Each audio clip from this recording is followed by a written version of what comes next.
கீழமாதாபுரம் ஜெபமலையில்.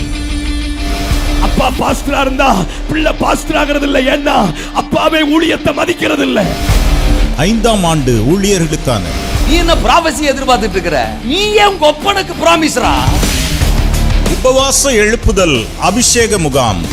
எலியாவின் மேலிருந்து எலிசாவு கிடைச்சல்லையா, இப்ப பரலோகத்துல நேரடியா உனக்கு. 2026 ஜூலை 7, 8, 9 செவ்வாய் காலை 10 மணி முதல் வியாழன் மதியம் 2 மணி வரை. இந்த முகாமுக்கு பிறகு நீங்க எடுத்து வைக்கிற ஒவ்வொரு அடிகளும் ஜெயத்தின் அடிகளாக. முன்பதிவு கட்டாயம். அன்புடன் அழைக்கும் மெய்ப்பன் கார்த்தி கமாலியல். ஒரு பெரிய கம்பீரமான எழுப்புதலின் அபிஷேகத்தை உங்க ஊழியங்களில காண போகிறீர்கள். மேலும் விவரங்களுக்கு A Cry for Revival, எழுப்புதலில் எம் கண்ணீர் துளிகள்.